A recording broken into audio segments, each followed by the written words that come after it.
Let the words of my mouth and the meditation of my heart be acceptable in thy sight, O Lord, my strength and my Redeemer. Well, at last we're free. We can emerge blinking into the sunlight and see how much the world has changed while we've been away. 3 whole months, a quarter of a year, from Passion Sunday to the third Sunday after Trinity, from the equinox to the solstice. Books will be written about how we fared. Books have already been written about what it will mean for the church. It's too early for that. We have the capacity to surprise ourselves. We're resilient, ingenious, unpredictable. Books, articles telling us how things might go, how they may turn out. It's premature. Ask, where is the path? And the answer I prefer is, there is no path yet. A path is made by walking. We can go on in precisely the same old way if we want to, but we're not condemned to it. We have a choice. So let's just remind ourselves why we're here. This may be the last sermon I ever preach to a camera, with any luck.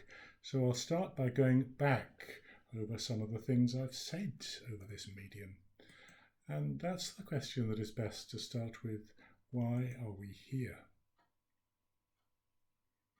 Well, we're here for the same purpose as Christ. And he said he'd come so that through him the whole world might be saved. And what part do we play in that? I know some of you are a bit wary of the concept of being saved. That's why I said so much about it on Good Friday. In the Bible, being saved means being rescued, literally being brought to safety from a place of danger. Think of how Christ is taunted while he's dying. Save yourself. Come down from the cross. Come from that place of imminent danger to safety down on the ground. St. Paul was saved by being brought from a ship that was sinking, being brought to land.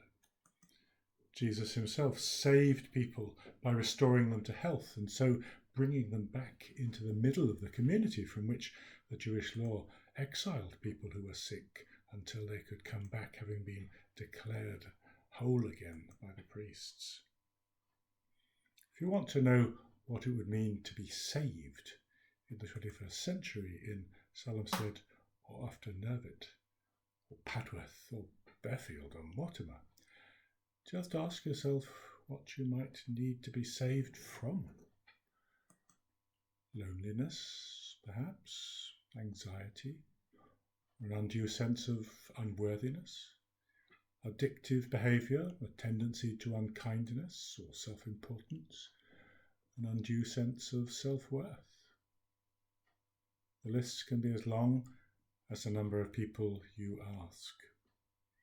And if you feel none of that applies to you, well, that's okay, because the church is supposed to be the community of those who have already been saved. Just don't get too pleased with yourself for that, that's the only thing, or you may need to be saved all over again.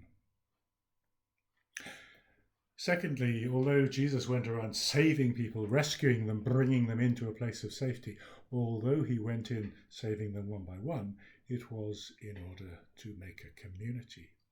It was a people, a new holy people of God he was building. Yes, God does want to bring together individuals of talent and goodwill and strength, and so he does that by bringing in people one by one. But it's as a community, as a people that he wants them to live and function in the world. This people gets made and remade every Sunday as we come together to share the bread and the wine and to hear the word being preached. And this is the next point. The invitation for this, as I said a couple of weeks back, the invitation doesn't come from us. The image that's been used for 2 millennia is the one of the animals crowding into Noah's Ark. That's why so many churches have a model ship hanging up there in the rafters, which of course, in the nave, which of course means ship in Latin. I'd love to have one here. Can we have a model ship, please, to hang over just where you come in from the porch? Someone please give us a ship. Anyway, Noah built the ark and he provisioned it and did everything that was necessary, but he didn't have to advertise for animals to come and join him. They just came to Noah and they entered the ark. So people may simply turn up at church. They don't need us to invite them. They should come. One hopes they may come simply because they've heard it's the best thing they could ever do. And so everyone who comes in, everyone who makes their way into the church or up to the altar, they're all equally privileged. They all have their part to play. If someone turns up who we've never seen before, that person may be the very one who's required for what God has in mind. That's why we have to be careful we don't make it seem we're the kings of the castle, behaving as if we own the place and a newcomer is a stranger. It's so easy to do this inadvertently with the best of goodwill. A few years ago I spent a month in Bonn and I turned up on the first Sunday at a church which had a reputation for being warm, welcoming and friendly. It took me longer to find the building than I expected, so they'd already begun when I arrived. And they were sitting in a lovely, warm, glowing ring in the middle of the building, holding hands and singing fit to burst, with great joy shining from every face. And I retreated and closed the door quietly behind me, because how could a stranger break into a circle like that? Fourthly, I know we're supposed to stop at 3, but today I'm not. Fourthly, being part of a people changes you.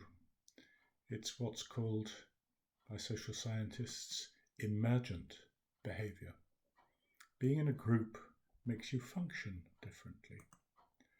Think of the difference between singing in your bath or in a choir of 2,000 in the Royal Albert Hall. Think of starlings, the amazing way thousands of them fly as one in a dazzling cloud in the sky. Think of ants, every single one of them useless in itself, but playing its vital role in this amazingly complex and efficient machine that is the community of ants. Think of a stadium of football fans singing as one, well, possibly as two, or jockeys in a race. Think of a human pyramid for scaling a 30-foot wall, or the crew of an aircraft carrier. People change. People are very different when they gather for a single purpose that wraps them together. And it's when we're in that state that we're useful, that we're able to function in the way God wants. And the crucial thing, of course, is how to stay like that for the rest of the week. These are the things I've been talking about over the last 3 months. We've been working in a wholly different way from usual, all this reliance on cameras and microphones and Wi-Fi. If we go back just to precisely how we were, not just us, but the rest of the Church of England, will we be losing an opportunity that will never be given again? Could we perhaps find a path by walking a new one? Let's have faith that our weekly encounters with the gospel will show us the way. Next week in St Mary's.